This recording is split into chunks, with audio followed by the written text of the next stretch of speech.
हे what's up guys, welcome back once again. हर किसी ने कभी ना कभी ट्रेन में सफ़र तो ज़रूर किया होगा, लेकिन क्या हो अगर आपकी ट्रेन किसी स्टेशन पर रुके ही ना, क्योंकि अगर वो रुक गई तो सब के सब लोग मारे जाएंगे। जी आज की कहानी कुछ इसी तरह की है, जहाँ पर हम जापान के स्टेशन पर खड़ी एक चमचमाती ट्रेन को देखते हैं जिसका नाम है हायाबुसा 16, जो कि आज पहली बार चलने वाली है। इसीलिए काफ़ी सारे स्कूल स्टूडेंट उसे देखने और उस पर ट्रैवल करने के लिए आए। ट्रेन के चीफ कंडक्टर टकाची उन सभी स्टूडेंट को ट्रेन के बारे में काफ़ी कुछ बताते हैं, जैसे इसकी टॉप स्पीड 410 किलोमीटर है। इसमें हर तरह के सिक्योरिटी सिस्टम लगे हुए हैं, जिसके लिए बरसात के मौसम में भी अपने ट्रैक से चिपक कर चलेगी। इसके बाद अब टकाची को उसके जूनियर कंडक्टर फूजी मिलते हैं, जो बताते हैं कि आज के ट्रैवल वो दोनों साथ में करने वाले हैं। अब धीरे धीरे करके सभी पैसेंजर बोर्ड करना शुरू करते हैं, जिसमें कुछ वीआईपीज भी थे, जैसे जापान की एक पार्लियामेंट मेंबर और एक मशहूर लेखक। इन सभी को लेकर अब ट्रेन अपनी रफ्तार पकड़ना शुरू करती है। सभी बहुत खुश थे कि तभी कंट्रोल रूम में एक कॉल आती है, जो किसी अननोन कॉलर की थी, जो लेडी को बताता है कि उसने हायाबुसा में बॉम्ब लगा दिया है। अगर वो उसे 100 किलोमीटर से कम की स्पीड पर चलाएगी तो वो फट जाएगा। इतना सुनते ही वो लेडी अपने सीनियर को बुलाती है, क्योंकि हो सकता है कि ये किसी किस्म का फेक कॉल हो। वो कॉलर इसकी भी क्लियरिटी देता है, ये कहकर कि उसने सेम बॉम्ब एक मालगाड़ी में भी लगाया है।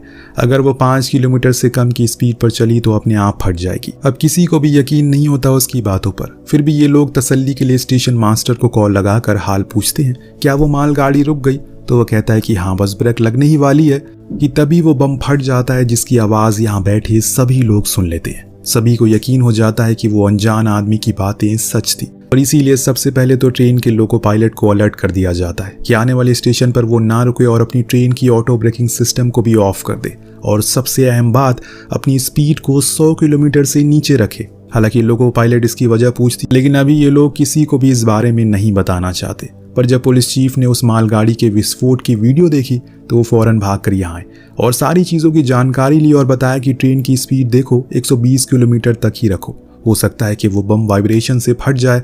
इसीलिए उस स्टेशन पर जाने से पहले लोको पायलट को इत्तला कर दिया गया कि ट्रेन की स्पीड को 120 किलोमीटर प्रति घंटा ही कर दो।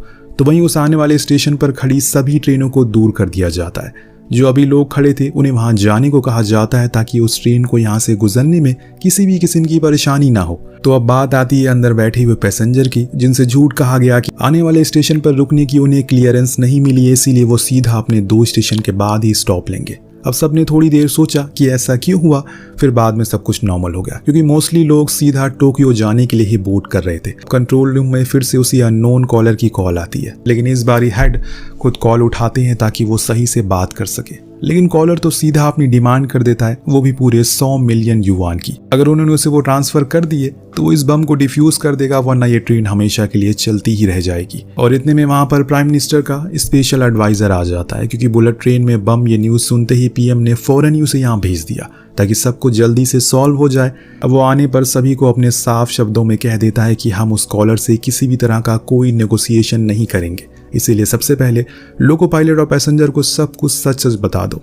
इसीलिए हेड अब लोको पायलट को इस बारे में बताते हैं, जो अनाउंसमेंट करती है कि इस ट्रेन में बम है, लेकिन किसी को घबराने की जरूरत नहीं है, सब कुछ जल्दी ही ठीक हो जाएगा। लेकिन दोस्तों, जब खुद की जान पर बात आती है तो कोई कैसे शांत रह सकता है। पूरी ट्रेन में अफरा तफरी मच जाती है, हर किसी के फोन रिंग होने लगते हैं, क्योंकि ये न्यूज़ अब आग की तरह फैल चुकी है। जो कोई भी बाहर था इस ट्रेन से, वो सभी लोग गुजरते हुए ट्रेन की वीडियोस बनाने लगे। हो सकता है कि ये आखिरी बार उसे देख रहे हो।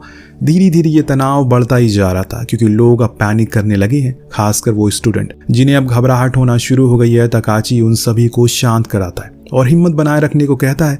इस बीच हम उसी पॉलिटिशियन को देखते हैं, जो मौके का फायदा उठाकर अपोजिशन की नाकामियां गिनाने लग जाती है। पर लोग उसे भर भर के गालियां सुनाते हैं, यहाँ सभी की जान खतरे में है और उसे अपनी कुर्सी की पड़ी है। खैर है तो वो नेता ही, सबसे प्यारी तो उसे कुर्सी होगी।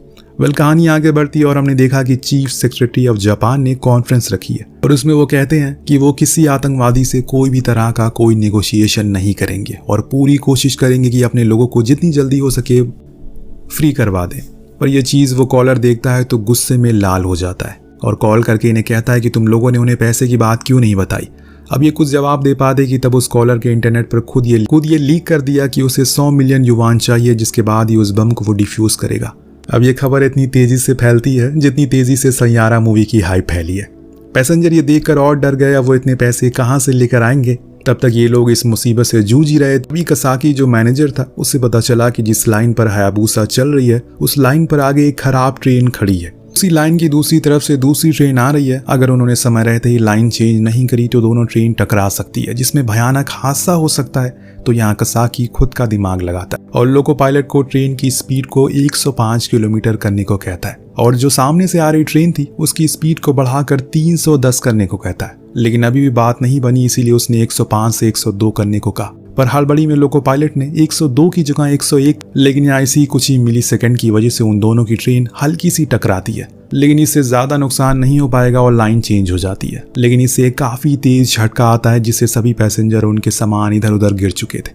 इस बीच हम उसी राइटर को देखते हैं जो इस नाजुक समय का फायदा उठाने की कोशिश करता है। उसने एक वेबसाइट बनाई है और सभी से कहा कि वो इस पर पैसे डोनेट करे, जिससे हम उस कॉलर को वो पैसे दे दें जिसके बदले में वो बम को डिफ्यूज कर देगा। उसकी ये वीडियो काफ़ी तेज़ वायरल होने लगती है, जिससे हुआ ये कि वहाँ बैठे सभी लोग पैसे डोनेट करने लगे, साथ में वीडियोस भी बनाने लगे जो सोशल मीडिया पर अपलोड होते ही बवाल मच गया। और इसीलिए अब सरकार को बीच में आना पड़ा, जिसने अपना बयान में कहा कि वो किसी भी तरीके से आतंकवादी से बातचीत नहीं करेंगे और जल्द से जल्द इस वेबसाइट को भी बंद करवा देंगे। इस बीच हमें यह दिखाया जाता है कि 1975 में भी सेम ऐसे ही कुछ हादसा हुआ था, जिसमें पहले एक मालगाड़ी को उड़ाया गया, फिर बाद में पैसे मांगे गए जो कि दे दिए गए। पर उस टाइम की रकम और आज की रकम में जमीन आसमान का फर्क है और ऐसा बार बार करने पर आगे भी लोग इन्हीं रास्तों का सहारा लेंगे। इसीलिए सरकार जल्द से जल्द वेबसाइट को बंद करवा देती है। पर अब वो राइटर न्यूज़ में काफ़ी ज़्यादा पॉपुलर हो चुका था। उसका कहना था कि उसने ये वेबसाइट खुद के फायदे के लिए नहीं बल्कि लोगों के भले के लिए बनाई थी, लेकिन सरकार नहीं चाहती कि लोगों की जान बचे। इस बीच पैसेंजर में बैठा एक आदमी से कुछ लड़कों से लड़ाई हो जाती है कि वो अपना चेहरा दिखाने से मना कर रहा था। उन्हें लगता है कि यही वो आतंकवादी है जिसने बम को लगाया। तब तक आची आकर उन्हें अलग करता है और उस आदमी को अपने साथ लेकर जाता है। तो वहीं एक स्टूडेंट उसके इस काम की काफी तारीफ करती है। इधर कंट्रोल रूम में अब एक नए प्लान की तैयारी की जा रही है। कसाकी का कहना है कि उन्हें जितने भी पैसेंजर हैं उन्हें एक दूसरी ट्रेन में शिफ्ट करना होगा, जिसके लिए हमें हायाबुसा ट्रेन के पीछे वाले कोचेस को अलग करना होगा ताकि हम उसमें एक नई ट्रेन को जोड़ सकें, जिससे सभी पैसेंजर एक एक करके उसमें चले जाएंगे। लेकिन ये 120 किलोमीटर प्रति घंटा की स्पीड पर करना होगा, क्योंकि अगर ट्रेन रुकी तो सबके सब मारे जाएंगे। इन लोगों के पास कोई और चारा ना होने के कारण इस प्लान के लिए हामी भरनी पड़ती है, जिससे सबसे पहले शुरुआत होती है। एक दूसरी ट्रेन को हायाबुसा के साइड में भेजा जाता है, जिसमें एक इंजीनियर को इस ट्रेन में भेजा जाता है और इसके बाद कंट्रोल रूम के ऑर्डर को मानते हुए वो इंजीनियर ट्रेन में लगने वाले ब्रेक को ऑफ कर देता है। लेकिन इसमें काफी खतरा था, क्योंकि अगर गलती से भी एक्चुअल ट्रेन रुक गई तो बहुत बड़ा हादसा हो जाएगा। लेकिन ये लोग बड़ी ही नरम हाथों से उस वायर को हटा देते हैं, जिससे कि ब्रेक ऑफ हो जाती है और फिर हायाबुसा ट्रेन के पीछे वाले कोचेस को अलग कर दिया जाता है। पर तकाची उसी में था, इसीलिए वो फौरन कूद कर ही सो आ जाता है। पर जैसे ही वो अलग हुए कोचेस की स्पीड कम होती है, उसमें धमाका हो जाता है, जिससे ये तो साबित हो गया कि इस ट्रेन में सच में बॉम्ब था।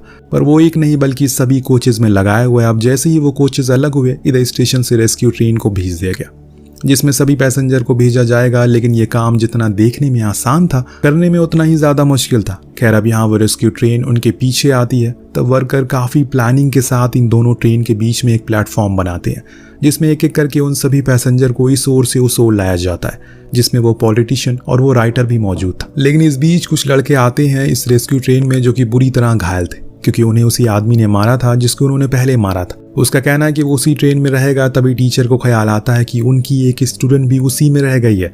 इसीलिए अब राइटर, पॉलिटिशियन और टीचर तीनों ही बम वाली ट्रेन में दोबारा चले जाते हैं, ताकि सभी को वापस ला सके, खासकर उस आदमी को जिसे पॉलिटिशियन कहती है कि वो उसकी चीजों को समझ रही है। अगर वो बुरे हालातों से गुजर रहा है तो वो उसकी मदद करेगी। तभी एक अजीब सी चीज हो जाती है, जो इस ट्रेन में ये लोग थे उसकी स्पीड कम होने लगती है और अचानक से इमरजेंसी ब्रेक भी काम करने लगी थी, जिसके कारण अब स्पीड कम होने लगती है। लोको पायलट के तो पसीने छूट रहे थे, तो वहाँ स्पीड कम होने के कारण उस रेस्क्यू ट्रेन की टक्कर इनसे हो जाती है, जिसमें फूजी बुरी तरह से घायल हो जाता है। अब ये चीज़ कंट्रोल रूम वाले देखते हैं तो उन्हें कुछ भी समझ नहीं आता कि असल में ये सब क्या हुआ। अब दोबारा से रेस्क्यू मिशन भी किया नहीं जा सकता, तो क्या फिर वो इन लोगों को ऐसे ही मरने के लिए छोड़ दें। उस ट्रेन में बैठी लड़की कहती है कि सरकार इस ट्रेन को टोक्यो स्टेशन रुकने नहीं देगी, जिसका मतलब ये है कि हमारे पास समय बहुत ही कम है।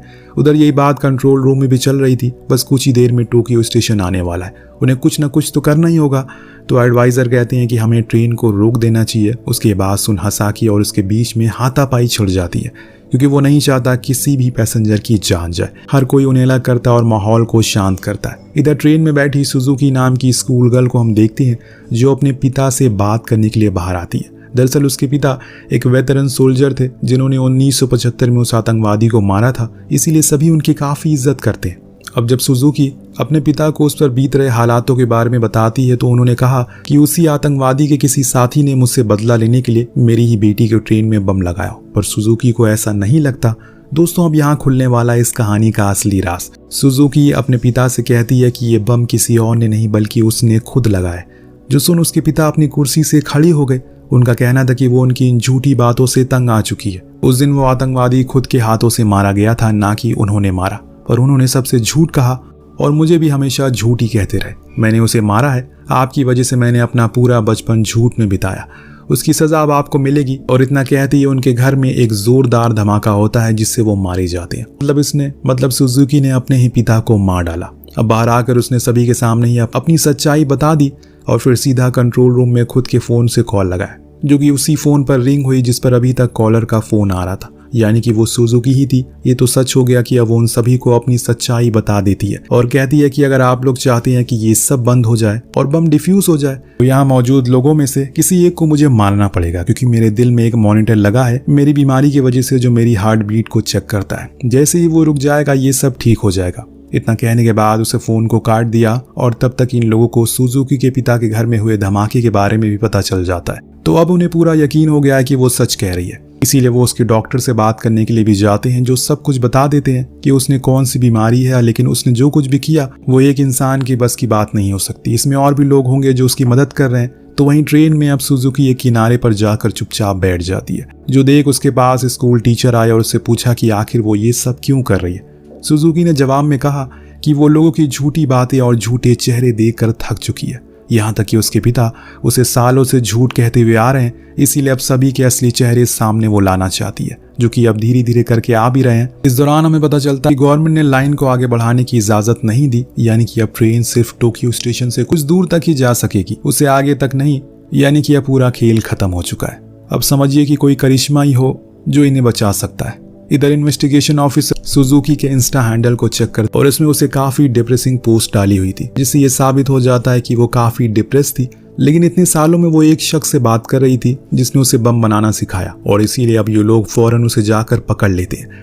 इधर ट्रेन में फूजी का लगातार खून बह रहा है, जिसके कारण अब उसकी मौत का समय करीब आता है। इसीलिए तकाशी सुजुकी से मिन्नतें करती है कि ये सब कुछ खत्म कर दो। वो कहती है कि इसके लिए आपको मुझे मारना होगा। तकाची बहुत कोशिश करता है उसका गला घोटने का, पर उसका ज़मीर इस चीज़ की इजाज़त नहीं देता, इसीलिए हार कर उसे गले से लगा लेता और रोने लगता है। तब सुजुकी भी खूब रोती है और कहती है कि उसकी जिंदगी तो मौत से भी बदतर है। तो यहाँ में कुछ और चीजें पता चलती है। वो बताती है कि बचपन में सुजुकी की माँ की मौत के बाद उसके पिता उसे आए दिन मारा पीटा करते थे, उसके साथ गलत काम किया करते थे, और जिस आदमी ने उसे ये सब सिखाया बस वही था जो उसकी हर बात सुनता था। दरअसल ये शख्स उस 1975 वाले आतंकवादी का बेटा था, जिसने अब पुलिस को सब कुछ बता दिया। उन्होंने बम को कहाँ कहाँ रखा है, और तब इन्हें पता लगा कि 2 डिब्बे ऐसे हैं जिसमें बम नहीं है, जो सुनकर तकाची को आइडिया आता है अगर वो आगे आने वाली लाइन को मैन्युअली चेंज कर दे और उन 2 डिब्बों को अलग कर दे तो ट्रेन से अलग हो जाएंगे और ये बच सकते हैं, तो हम उन सभी को बचा सकते हैं। पर इसके लिए उन्हें पीएम की इजाजत चाहिए, क्योंकि इसमें बहुत ही ज्यादा खतरा था। पर पीएम सबसे पहले उस ट्रेन में बैठे सभी पैसेंजर से पूछते हैं